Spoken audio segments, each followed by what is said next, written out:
Coming up this week on the Course of Life podcast, we had a head-to-head at St. Andrews and potentially a farewell to Tiger. We'll discuss, plus a little bit of Live Tour drama to update from the past week in golf. We're tuned into The Bear, of course, my quick synopsis in season 4 of a show Mike's into. This week's guest, we have Kristina Shalhoup on. She is an awesome talent, AccuWeater meteorologist, college golfer, and a great personality in her own right.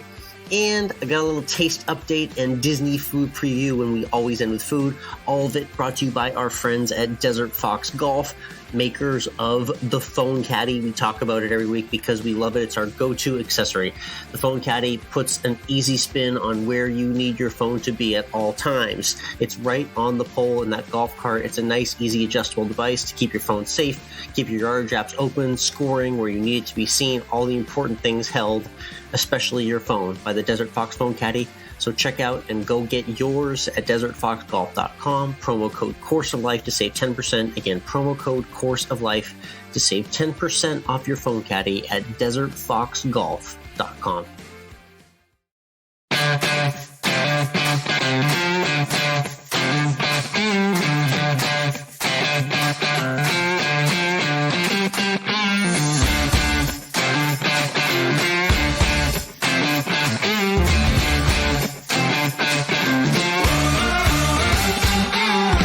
Hello, interwebs, and welcome to Course of Life, part of the Morning Read Podcast Network. We are proud to be presented by our friends at Desert Fox Golf, Swing Strong, and D3 Golf. I'm Michael. He's Alex. And Alex, it was the 150th Open Championship at the Old Course at St. Andrews, one of the most exciting majors and weeks that come around every few years when it's at St. Andrews, the birthplace of golf. And we all thought this was going to be Rory's week.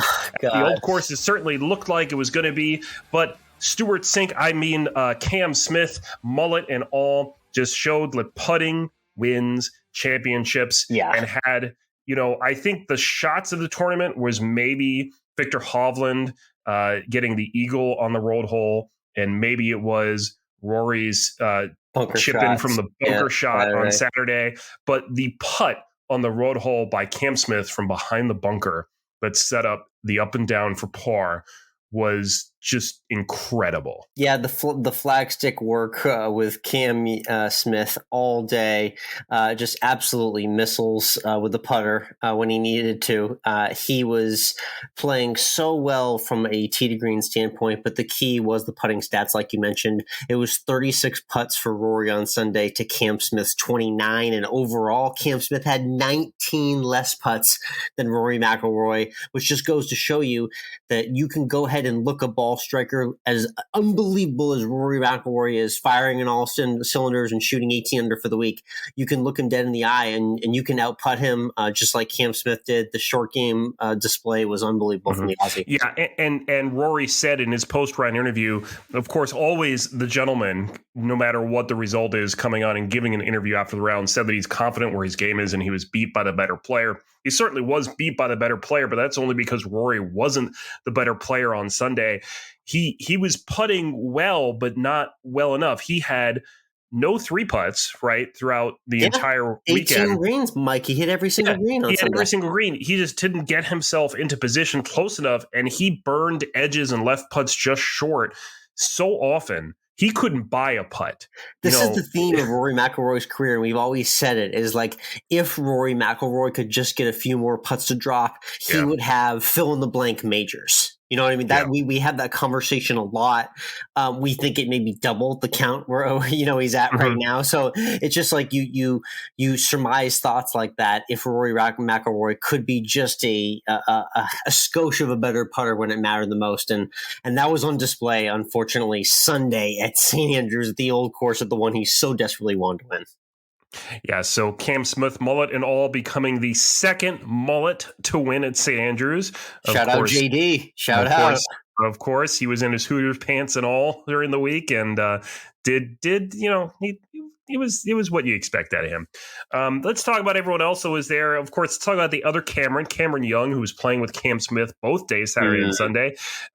Didn't play well to begin the round on Sunday, but played, and played phenomenally well and drained the putt on 18 to finish in solo second. A guy that we've been talking about on the Corn Ferry Tour ranks just about a year and change ago, quickly qualified in his rookie year on the PGA Tour for all the biggest tournaments, was at the Dell Match Play in Austin when I saw him, and he has catapulted his way into the top of the world golf ranking with these type of performances. 65 on Sunday, eagle at 18, very clutch stuff. Definitely not the last time we're going to be seeing him. And Viktor Hovland, who surprisingly has never finished in the top 10 in a major, again, was playing with Rory all weekend, just flipping groups with the Camerons from Saturday to Sunday in that final pairing. I think it was just Sunday at a major when you're in the lead for him. He just didn't seem to have anything going for him. Yeah, and he did need to just get this one under his belt. That had been the knock on Hovland, is that he'd been winning, little time tournaments and on the big stage hadn't really shown his best effort. So he's dispelled that in a great spot to do it at that. So hopefully he takes that with him, notches the first top 10. We'll be seeing more Viktor Hovland at the majors. He just needs to get his experience a little bit more molded throughout the years. And who we may not see at St. Andrews potentially competitively again is Tiger Woods. A really short week, one of the worst 2 days out of everyone there, which is unfortunately saying something for him. But let's talk about just how his week, he had that start of the week in the Champions Dinner. He did look loose. He looked like he was having a really good time.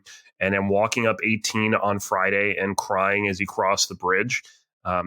What do you think of Tiger's performance? And are his chances spent? Do we think, just even never mind at St. Andrews, because we know they are. He said it as much. He said he doesn't think he'll be able to physically compete in another British Open at St. Andrews. Right. Do we think he has a chance to physically compete at all after what we've seen out of him this year? And he's saying that with the idea that it's going to be at least minimum 4 or 5 more years before St. Andrews returns into the rotation. That's TBD as well, too. So, yeah, there's a lot of time in between now and then. And yeah, you got to wonder what his playing shape is going to be like. He got 3 events this year. What I think we had the over under. We had an over under conversation at like 3.5 or 4.5 or something like that when we talked about events played in 2022. I vaguely remember that conversation in our year end recap. So we'll have to revisit. Doesn't look like there's anything on the calendar in the next couple months immediately for Tiger. I mean, that could change. I don't really think so between now and maybe the Hero World and the Father-Son there in December. Yeah, I wouldn't expect him to do anything until the Father-Son. Yeah, and maybe Bahamas there, that Hero World Challenge event, maybe as just a little bit of a tune-up or something if he feels right. So this could be the last time we see him for a while. He was very candid about it. This could be the last Open at St. Andrews. He didn't quite stop at the bridge on the 18th. He walked over it, which is a bit of a symbolism to say he wants to maybe leave the door open to coming back, but it was a very reflective Tiger, and you mentioned it too. You're enjoying seeing the sentimental side of Tiger, who finally is taking the moment to be semi-human and appreciate the little things. Yeah, we saw a lot of that new Tiger coming out when he won the Masters a few years ago. That was a moment where when he won the Tour Championship as well. He just became much more reflective and not so much this laser focused, for lack of a better word, Tiger. the robotic, militaristic Tiger. Yeah. Right. And he's enjoying life and he's enjoying being out there on the course. Part of it, I think, was this change to being, he knew his career was closer to the end than the beginning, and he knew his chances were becoming less and less. I think probably his kids getting older really changed his perspective on golf as well and the importance of it. And his life has been one of the most tumultuous of any professional athlete out there in terms of being in everyone's good graces to being in everyone's worst graces and back and forth again. So the Tiger who's appreciating life is one that I've really come to enjoy watching. Maybe not so much on the course because he's not able to do as much, but certainly just his perspective and the way he's enjoying the game. Yeah, and it's a crappy little pillow to land on, but we, again, just have to appreciate the fact that he is still up alive, able, and walking, and that we got to see him at 3 majors this year. That's it. When we saw what happened with the accident, not to whole harp on that moment, but when we saw the aftermath of that, to think that we could get this out of him, we absolutely would have signed up for it. So I know Tiger would have as well too. Interesting 2022 campaign for him, albeit as brief as it was. Good to see him out there. Yep. Let's touch briefly just on all of our picks from the weekend, because you, of course, had Rory. I think my takeaway from this week also is I'm never going to bet Rory again. He owns your heart for 4 days, doesn't he? I'll put money on him for like a top 10, but I don't think I'd put money on him to win. Top 10 in all 4 majors for Rory this year, by the way. Yeah, which is impressive on its own right that he was able to do that. I also, I didn't have Rory in my picks, but I had Jordan Spieth, who had a typical Jordan Spieth major weekend. He just never seemed to get anything going. Yeah, and then there's as always 5 minutes on Sunday where you think Jordan Spieth might have a chance, as always. And then he makes a bogey and it's all over. So. Yeah. And we both had Tommy Fleetwood, who looked like he was going to make a run, but not quite. Good week in my picks on runyourpool.com as well. I do a weekly preview that comes out Tuesday there, so check out picks upcoming for this week's 3M Open. But yeah, as far as the Open picks, I was leaning in on Fleetwood, and that's a guy that definitely deserves a spot atop a major championship leaderboard soon. He's put himself in enough positions to do it, so that could be around the corner in 2023. We had also talked last week about which of the LIV golfers we thought would have the best chance of winning. And DJ was there all weekend. Not a single mention of him moving to the LIV tournament that I heard during my watch on a Saturday and Sunday. Thanks for bringing this up. Let's spend 60 seconds on the pettiness between PGA Tour and Live Media and social media last week, because it was a sight to be seen. Yeah, it was just kind of interesting in general. There was a lot of back and forth. Of course, the RNA came out and said that they don't like the LIV Tour. They think it's just a money grab, which it is. I got all the lowlights, by the way, of Live Tour players. I don't know if you caught on to this as the week went on, but when Patrick Reed hit a putt off the green, NBC, very quick to show it. Very, very quick to show it. USA Network on Friday showed a couple of lowlights. They shoved Phil Mickelson on like a midnight tee time, basically, Central Time for Thursday. Not a lot of pub for Bryson's week, despite making the cut and having a few low rounds. It was very funny to see the pettiness on full display between PGA Tour and Live Media. Live had their own separate leaderboard that they were posting on their social media with just their players and nobody else, as if no one else was playing in the tournament, which is that wonderful blindsidedness that we've come to know and love from the Live Tour so far. So all that was on full display. Yeah, it was kind of interesting. And then, Cam Smith was actually asked if he was going to go play right after winning the Claret Jug. He asked if he was going to get LIV, and he got a little agitated and said, I just won the Claret Jug. I let my team discuss that things. And there's a lot of rumors. There's a lot of linking him to jumping ship and going to this tournament. What do we think the chances are that now that was the champion golfer of the year is going to go do this? Because that answer is similar to what we've heard from other guys who have now gone on to the LIV Tour. Yeah, I don't even make these decisions. I don't know why you're asking if I'm going to the Live Tour. I don't even make these decisions. You're going to have to ask somebody else on my team. I love that. Which is BS. You make your own decisions. I know. Okay. Yeah. That was a horribly awkward moment there. And yes, it was that same message delivered. So we'll watch for Cam Smith's name in the coming weeks. The one that did drop over the course of these past few days was the rumor surrounding Henrik Stenson, which is an interesting one. He's potentially an upcoming Ryder Cup captain. So him going to Live, I guess, thwarts that captaincy. I think he's going to kiss captaincy in Italy goodbye then, on that note. Yeah, I find this interesting that, let Henrik of all the guys, and maybe I just don't get it. Maybe I don't really understand it, but it seems like the Ryder Cup is such a big thing for all these guys. And we especially saw players of that age too. You're right. Yeah. We especially saw that from reading Phil. Mickelson really felt the Ryder Cup was important. He was a big part of changing the U.S. Ryder Cup mentality.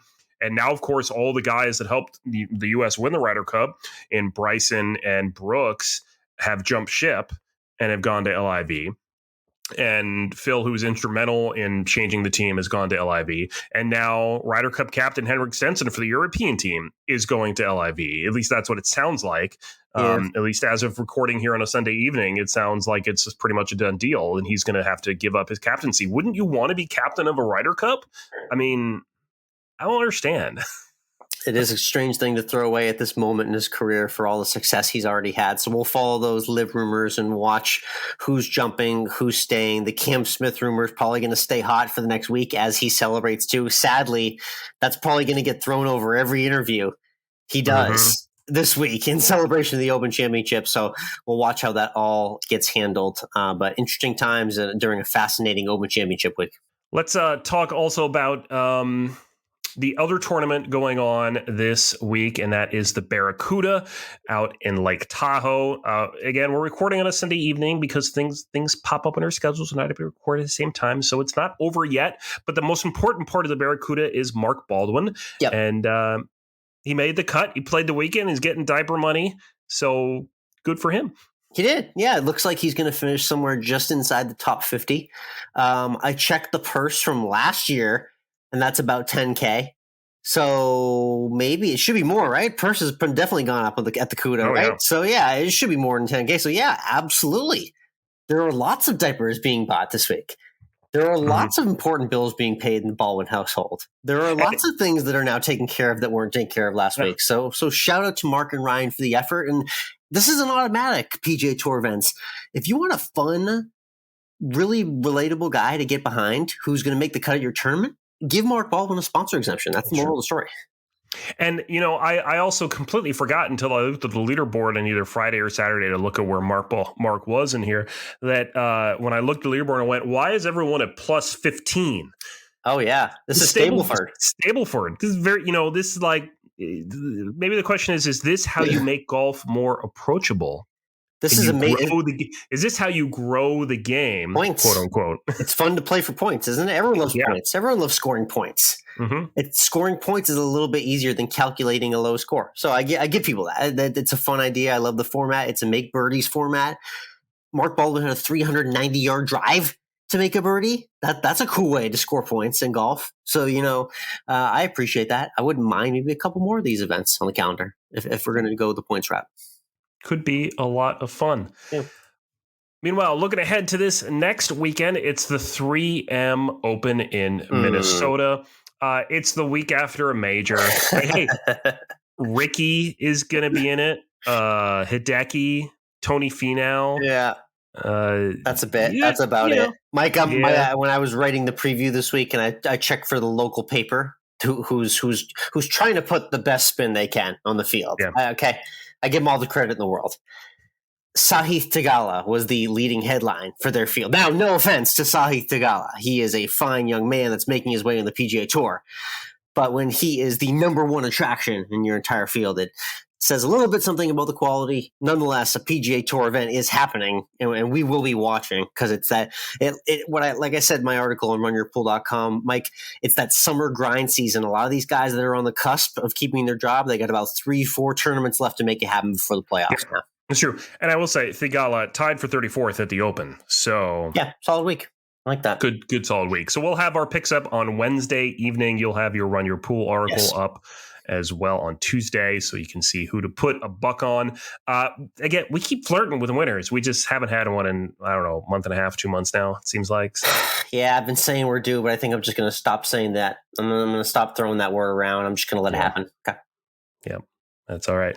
Hey, the book club is over. We don't have any edition there, but if you got an idea for a book you think we should read, shoot us a tweet. I'm at MWRINC.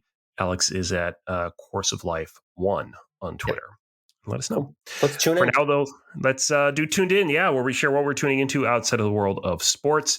I was really excited this week because one of my favorite TV shows is back, and that is What We Do in the Shadows. Season 4 dropped the first 2 episodes this week, and it's just as fantastic as it always is. Nice. Who stars in What We Do in the Shadows? I think you mentioned season 3 previously on the show as well. Yeah, I've mentioned the show before. I don't remember the names of the actors as much. It doesn't have any big names in it, but it is based on the movie What We Do in the Shadows, written by Taika Waititi and directed and starring Taika Waititi, who has gone on to president of his fan club. That's right. I am. It seems like I am, at least on the podcast. I am for sure. And this is the Americanized TV show. run by Jermaine Clement, who also wrote it with Taika Waititi. So yeah, it's season 4, 4 vampires sharing a house together in Staten Island. What could go wrong, right? I mean, exactly. If you want to find out, it's what we do in the shadows. Love it. Cool. Season 4. And I got on a very trending show, which I know you've heard about. It's been very talked about. I watched The Bear, the FX Netflix drama, I'm going to call it. Some moments of comedy starring Jeremy Allen from Shameless, playing Carmen Berzatti. Interesting storyline, but it all centers around, Mike, that life in the kitchen, that back of the house, restaurant service industry life. If you've done it once in your life, you know it, and you're nodding your head what it's like to work in a kitchen. It is fast paced. There is a lot of back and forth bickering on the show, and it is full of action, to say the least. It definitely hits all the notes, though, for anyone in the service industry. Yeah, there's been a lot of talk about it around the bakery where I am, of course, working now. And the baker in the show is not very realistic in terms of what he's doing with his bread. Yes, I will get your reaction to that once you flip. Fortunately, it's 8 shorties, 8 little 30-minute episodes, so you can knock that one out pretty soon. So I'm looking forward to your review on season 1. You'll get it eventually. We'll see when I get to it, but you'll get it eventually. For now, let's get into this week's guest. Alex, we've got a meteorologist for the AccuWeater Network and a former college golfer on this week's show. Yes, we do. So a little bit of double whammy. He'll be able to tell us whether or not we need to pack our rain gear, and then is probably going to beat our asses out there on the course. Absolutely. And I asked Kristina about not only her golf game, but the myths that we think about with meteorologists and like what we think versus like what's actually going on behind the camera. You've got a little bit of an idea from your news production past, but a really fun conversation with Kristina, and she's a great personality to have on the show. So definitely stay tuned for this one. But first, let's talk about our favorite and official on-course betting app of the Course of Life. That is, of course, D3 $. It's the best way to play with your friends no matter where they are in the U.S. and put a little money down on the game. And then you can play one day and they can play another day, so that if there's weather that pops up because they saw it pop up on AccuWeather and they know they can't play on the same day as you, that's okay. They can play on a different day and you guys can still play for money. That's absolutely true. Yeah, we love the D3 Golf app, so be sure to download today. You can check us out, Alex or Michael. You can check me out, Course of Life Alex. Be sure to put in code COL when you download the app and get going and sign up and challenge us. We will play a real match for money. We'll play a $1 match. You play your course, I play mine. We compare our handicaps. The strokes get added up accordingly. They get divvied out, and we play for real money that goes into your account. So check out the D3 Golf app today. Download and let's play.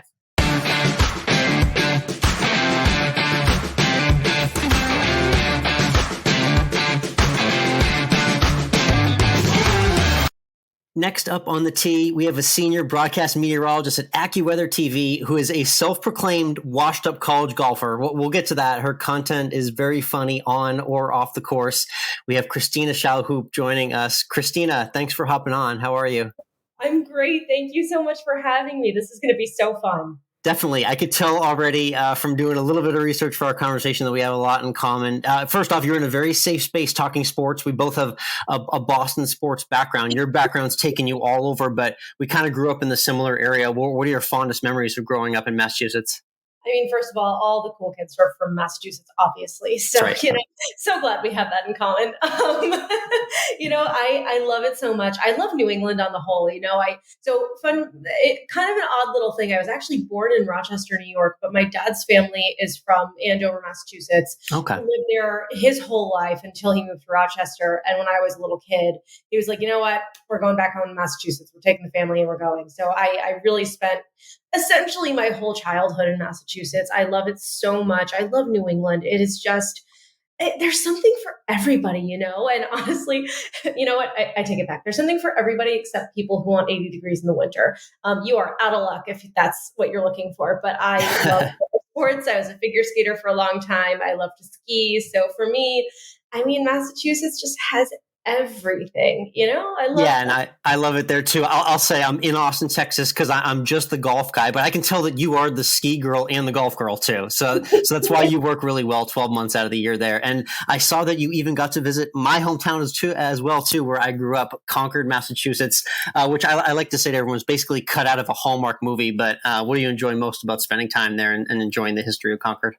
First of all, that is so funny that you say that, because that's actually how I described it. So when I went there, my husband's never been there, and I went just to visit my parents, and he had to work, so he couldn't go.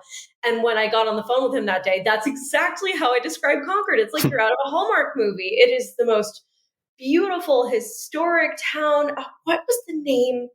You're going to know this. I don't know it. I forget. The beautiful inn that was like a stagecoach inn way back in the day. And you can go. Well, there's the Colonial Inn downtown, maybe you're thinking I of? think that's what I'm thinking of. Yeah. Oh my gosh. Went and had lunch there, walked around. It was fabulous. The food was great. The history is wild. I mean, if you're a history buff, New England is just, it's where the country essentially started. So yeah, you can do the full transplant back to 1776. It's something. Yeah.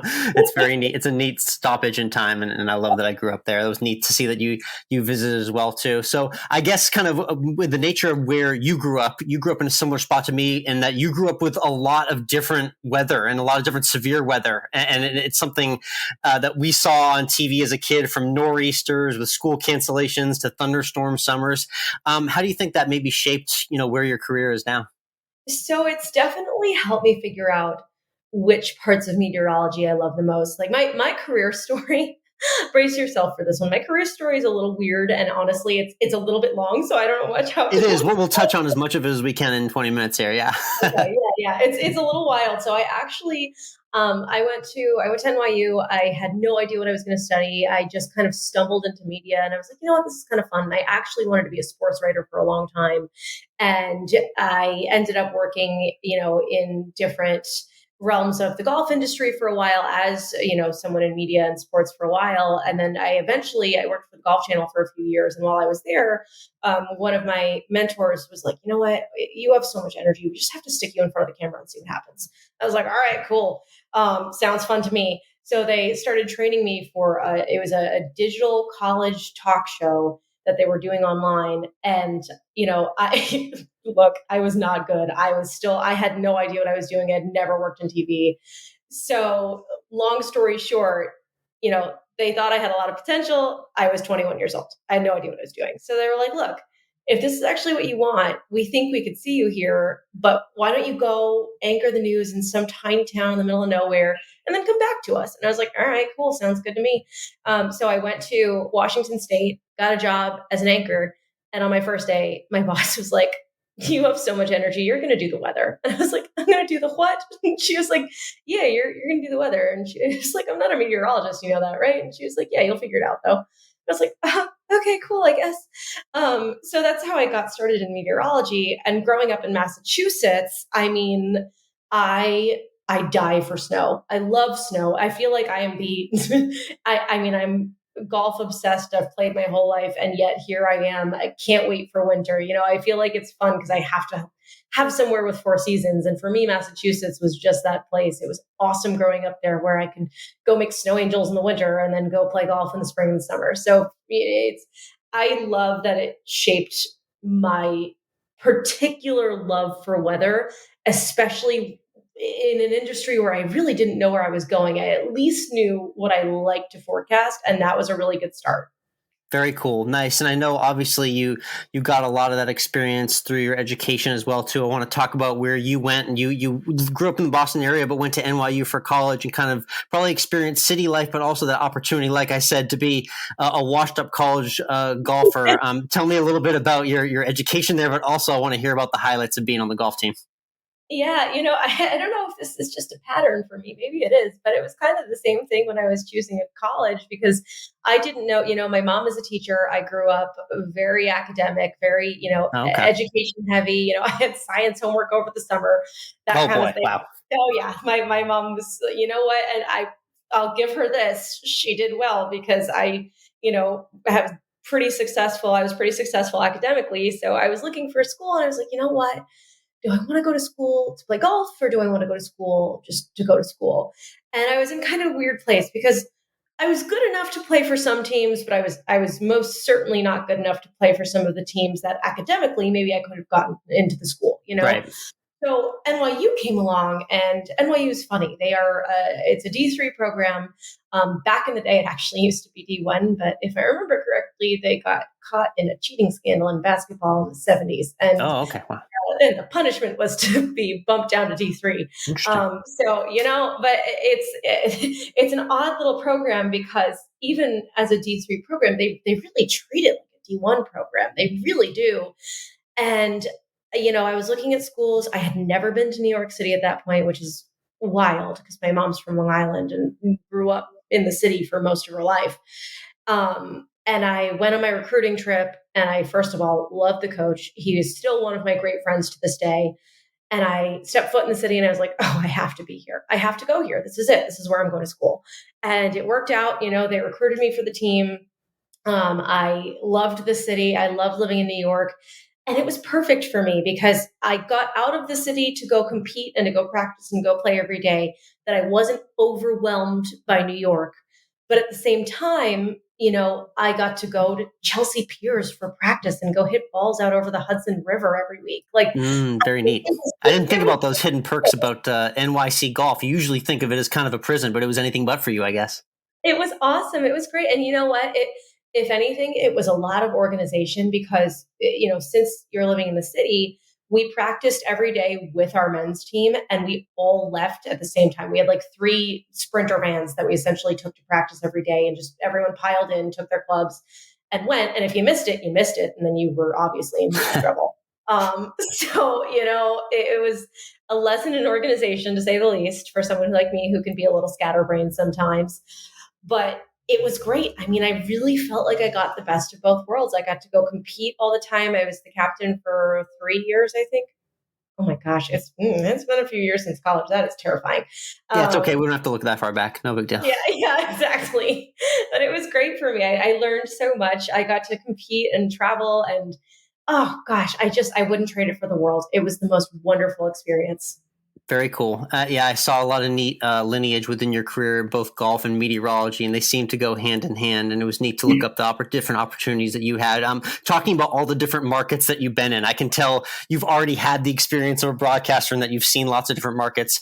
What's maybe been the most unique market or city to work and or forecast in so far that you've been in? Hands down, when I was in Washington State. So it was my first job. And to preface, so most meteorologists, all meteorologists are certified or degreed. So after my first job, I went back to school in Mississippi State and got my certification. So nice. I could be actual meteorologist, not just a forecaster, is what we'd call someone who doesn't have that.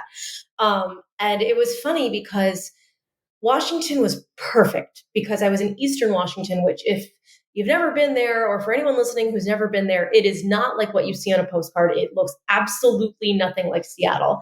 The Cascade Mountains divide Washington and Oregon more or less in half, a little bit less than half. And everything east, you get what we call the rain shadow effect. So essentially all the moisture condenses up the mountains. You get crazy rain and snow on the west side, but on the leeward side of the mountains, all the moisture is gone. So it's more or less like almost like a high desert kind of climate, that it's brown and dry and there are no trees, and it's just a weird kind of beauty that's hard to describe. Definitely different from the postcard, I imagined. Yeah.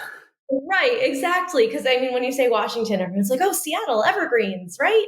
Well, yeah. Not always, And so for me, this was perfect because, I mean, forecasting out west is just a different animal because of the geography. The topography is just it's wild. It is just so wildly different from anything you'll see in the eastern half of the country.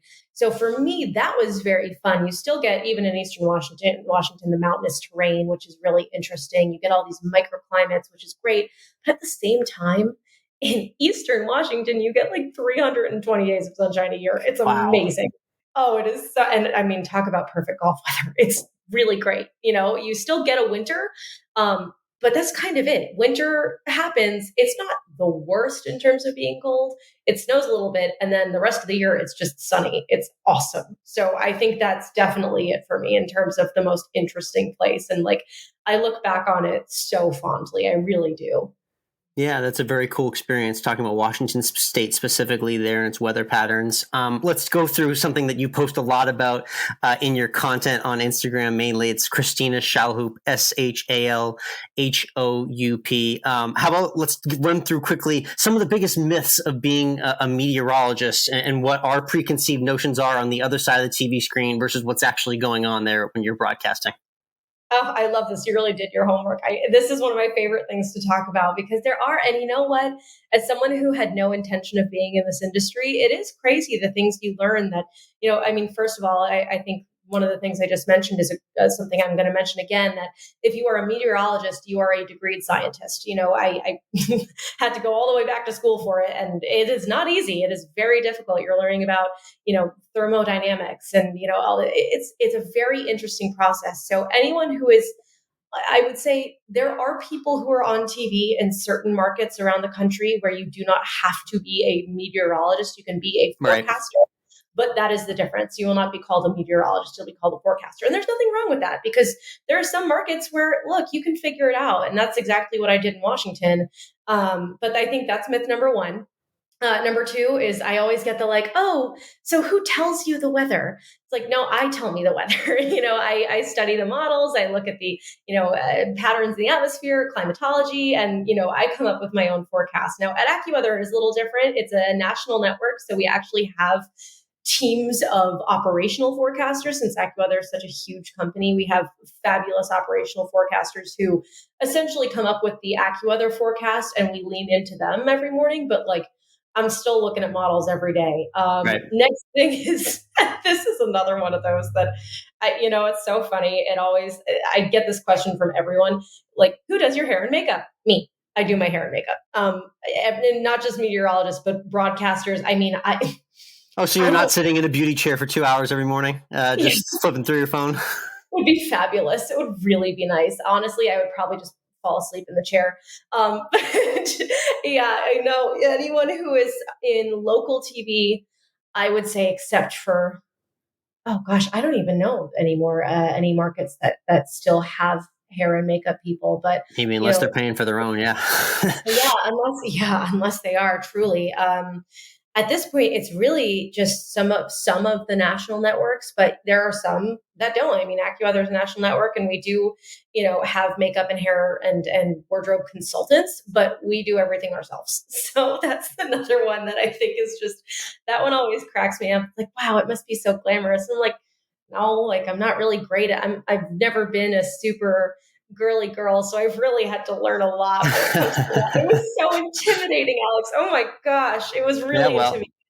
Yeah, he definitely warmed up to it over time, I can tell. And yeah, these are all kind of the funny things that we can follow on Instagram. Again, it's Kristina Shalhoup joining us on Course of Life. Let's get to some golf content, which you also post a lot of as well, because I took note of some neat spots and places that you've been in the world of golf. Let's talk about Arizona, one of my favorite states to visit that I've been to a few times for golf purposes. You got to play some awesome desert golf out there. But the one thing I need to ask about is whose idea was it to break out the noise track when you played the 16th hole at TPC Scottsdale? Because that was a genius idea. That was some next level thinking. So I just wanted to get the background on that. It was either my husband or so we did a buddies trip. It was me, my husband, and two of his best friends from childhood who I'm now incredibly close with. They're great guys. And I want to say it was our friend Bill. It might have been him. It was either him or my husband. And honestly, it was perfect. It was so fun. Scottsdale was a blast. That made it feel so much more real. It was awesome. It was so fun. How'd you do on 16 there? So I hit the green. And that counts. Okay. That's fine. Yeah, the crowd got you. It's okay. You hit the green. That's what matters. Yeah, it's the pressure from the fans, One other cool spot that I noted was you golfed through a herd of sheep, which I can't say I've ever done. I don't know if a lot of people out there have. Where was that? And did they eventually let you play through? The sheep were pretty nice guests. I appreciated that. It's the Hermitage course. So Hermitage has two courses. It's in Tennessee, in Hermitage, Tennessee, and what is it? It's the President's and the General are the two courses. That one's the President's course, and their lawnmowers are sheep, and it's awesome. It is the coolest thing. I played there probably, I would say, 20 times while I was living in Nashville, and hands down my favorite course, immaculately kept, and I have to thank the sheep for that, to be honest. Fascinating. Great layout. Greens are always super fast, which I personally really like. I cannot recommend it enough. It's awesome. What do you think is your favorite state to play in if you could just pick one state to golf? Oh, that's a good one. I think it's going to be a toss-up between Arizona. I'm actually going back to Arizona this fall for like an 8-day trip, and we're going to go play. But I cannot wait. I mean, nice. Have you been to the Seguro course at Wecopa? No, that's actually one of the ones on my list. I think we're going to hit that. That's the one I say to everybody when they're heading there. So okay, cool. So this is good. I need recommendations because I've only played like 3 courses out there. So this will be good. We'll go down the list. I would say it has to be. Oh gosh, that's hard. Yeah, probably Arizona. Maybe, I don't know if it counts because I've only played one course there, but maybe Idaho. Oh, okay. Or maybe, honestly, I've got to put Massachusetts in there. New England golf is just fun. There's a lot. I mean, between the North Shore and Cape Cod, it's like 2 different worlds of golf. I love playing on the Cape. It is so fun. Highly recommend. Or you know what? No, I take it back. Massachusetts is great, but I'm going to throw Rhode Island up there first. Rhode Island, I think, might be number 1. Yes, good shout out to Rhode Island golf as well too. And I guess in terms of attending events, that's a great segue. I attended a really cool event back in the day, which was the U.S. Women's Open at Newport Country Club in Rhode Island, like right on the water there. That was a long time back, but I'm curious. You've attended a lot of different major tournaments. What's maybe your most notable or favorite tournament you've attended? First of all, maybe I may or may not have seen you at that tournament way back in the day because I was also there. Yes, we walked right by each other a distant 17 years ago, I imagine, right? Yeah, exactly. Maybe we just didn't know it, but also played Newport Country Club. Got lucky enough to get on there maybe like 6 or 7 years back. Oh my gosh, that course is amazing. It absolutely kicked my butt. Best event. So I worked for the RNA for 3 years. I went. It was maybe the coolest experience of my life.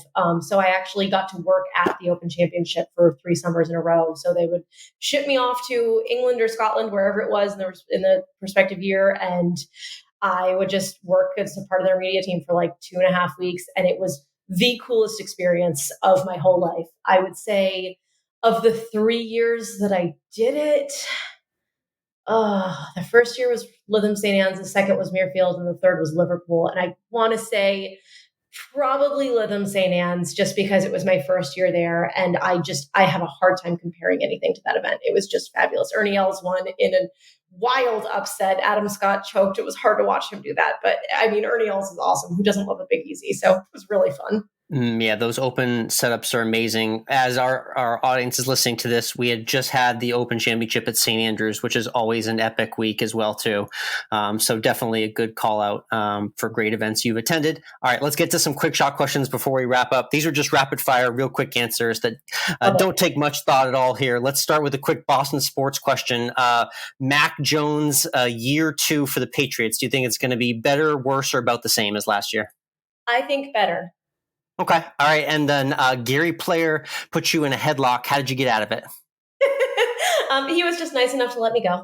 He's a strong fellow because that's on his timeline. I know he can do like 500 push-ups or sit-ups every morning. So yeah. It was actually kind of shocking. I was like, oh my God, like, what do I do? Am I excited about this or am I nervous because he's so strong? No, he was great. Just let me out.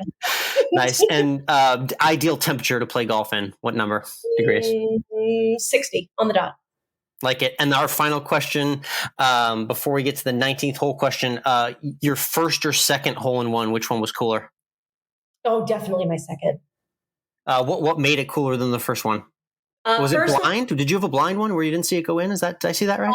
It wasn't, so the hole wasn't blind, but I had no idea it went in. The first one I knew it was also an easier hole and not as exciting. It was just during a practice round just one day. The second one, I had no idea it went in. Course was gorgeous. Hole was gorgeous. Got up to it and I was like, oh man, that's cool. Great surprise. Surprise everyone loves. Yeah, best surprise in the game. Again, it's our 19th hole question that we wrap every conversation with. So when you get into your favorite clubhouse and you sit down after a great round, what is your go-to order for a meal and a drink in the 19th hole? Great question.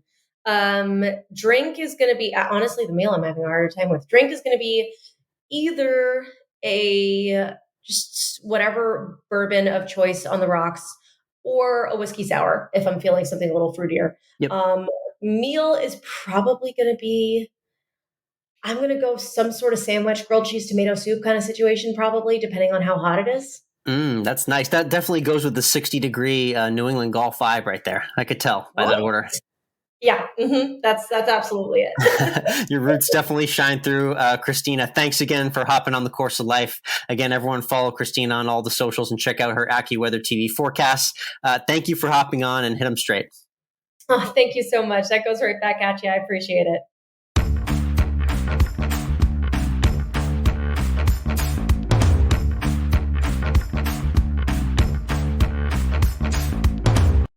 And we're back. Great chat there with Kristina. You know, she said that around 60 degrees is her ideal temperature for golf. I'd have to say for me, I'm probably in the high 60s, low 70s. I don't want to have to wear a sweater or a jacket. I want it like just warm enough where I don't need one. Yes, and I'm a grown adult and you are too. We're in decent enough shape that we can wear shorts on a golf course and we don't look ridiculous. So shout out to us for being that great. So my temperature, unfortunately, has gone up because now I'm 12 years deep in Texas in the heart of the heat. Out a bit. Honestly, I think my ideal temp is like heading towards like 78, 80 degrees, which is admittedly pretty high. Like I can stand a lot lower, but geez, I like it hot these days. So I go towards 78 or 80. My biggest thing that I would like when I'm playing around a golf is for it to not be humid. Yeah. And that's impossible in Savannah. Yes, you're not in a great part of the country for that. No. Yeah, the humidity. And then if I could turn one thing off, it would be that Texas breeze. Just turn it off, just so I just need a calm shot for my 7-iron. I need to stand a chance. I want a breeze, just not when I'm hitting it. I don't want a stiff breeze. When exactly. I'm I just want to turn off for about 5 seconds, about 20 or 30 times a day. That's all. Yeah, there you go.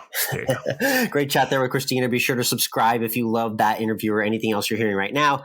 We'll give you a moment to click subscribe wherever you're listening. Thank you for tuning in. Breaking news, Alex, like we've said, we're recording this on a Sunday evening. The Yankees have just completed their pounding of the Red Sox. Oh, God. 12-2 today.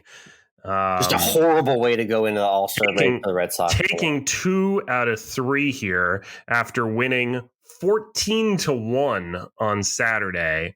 The Red Sox got one on Friday on winning in extra innings on a passed ball. Just barely. But the Yankees said, nope, we still the best. I mean, the Red Sox need a full reset after All-Star break here, and I'm very pessimistic, but some sort of move needs to be made on the bullpen end. We need more arms between innings 5 through 8. It's just absolutely despicable the way they give up runs. And they're not going to hang with the Yankees, but we're just trying to hang into that wild card spot right now. And even that's becoming a question at this point. So a lot of adjustments need to be made in the second half. Yeah, Red Sox go in 4th place in the AL East, like 16 and a half games back of the Yankees. So brutal. Yeah. Let's hashtag always end with food. Yes, time to ditch the traditional sports and energy drinks. Be sure to hydrate with Swing Strong Hydrate. I love using it on the course. You add it easily into water. It's like a wonderful mix of Gatorade and Red Bull without any of the jitters or energy shakes at all that you despise. It keeps you locked in, loaded, ready to go, and most importantly, hydrated. So then check out Swing Strong, GetSwingStrong.com for yours today. Unfortunately, Mike, mine is a weird one because it's a little bit of a taste update for me. Breaking news, I have COVID. Oh, no. Yeah, I mean, we're literally doing a COVID podcast right now as we speak. Fortunately, I'm on the mends. I'm in that mode where I'm symptom-free but still testing positive, so fortunate for that. Did you lose your sense of taste and smell? But there are moments when I have in the last couple of days, which was part of the update. The banana in the morning, just not really hitting. It's already kind of bland as is, but the coffee just tastes a little watery. Spices aren't really coming through. And then, it's just, I don't know. It's not gone, but it's disintegrated at the moment. So I certainly hope this is something that comes back to full vitality. But that was the interesting food update for my COVID journey. I will say that's, to me, the most terrifying potential symptom of getting COVID is losing that sense of taste or smell. Yeah, I purposely got some spicy tacos, and those did come through. Like I got put the spicy-ist salsa on them. I got the spiciest meat, and unfortunately, that came through loud and clear. So that passed the test at least. Yeah. Well, I hope to have my taste buds in full working order because this week we're celebrating while a month behind. The wife and I are celebrating our 5th wedding anniversary. Congrats. Yeah. Thank you. And we're doing it at the happiest place on earth. We're going to Disney World. All right. So Disney food, you've got, you must have some sort of plan for what you're going to hit at Disney, right? Well, we have some reservations set up because you kind of need to plan your time and make dinner reservations. Yeah. So we're driving down Tuesday. We're going to be in Disney Springs on Tuesday. We're going to the CityWorks Eatery and Poorhouse. We'll report on that. Sounds nice. Wednesday we'll be in Hollywood Studios. And we're gonna go to the Star Wars area, so I'll let you know how that is, and we'll have dinner at the 50s Primetime Cafe. And then Thursday, Magic Kingdom. I'm probably gonna get a Mickey Mouse shaped ice cream, something or other. Oh, delightful! Yes. And then for dinner, we're doing the Jungle Navigation Company Limited Skipper Canteen diner, which I hear is really good. So we'll see how that is too. Oh yeah, you guys got it all planned out. Well done. Nice work. Okay, that's a great little Disney itinerary there for anyone making the travel as well too. Little 3-night plan action for dinners there. Good stuff. Yep. All right, content to come there. Check out Course of Life, Alex on IG, MWRINC is Mike, and COL Podcast, as well as Always End with Food Pod for our food content too. Everyone have a fantastic week, and we'll see you next week.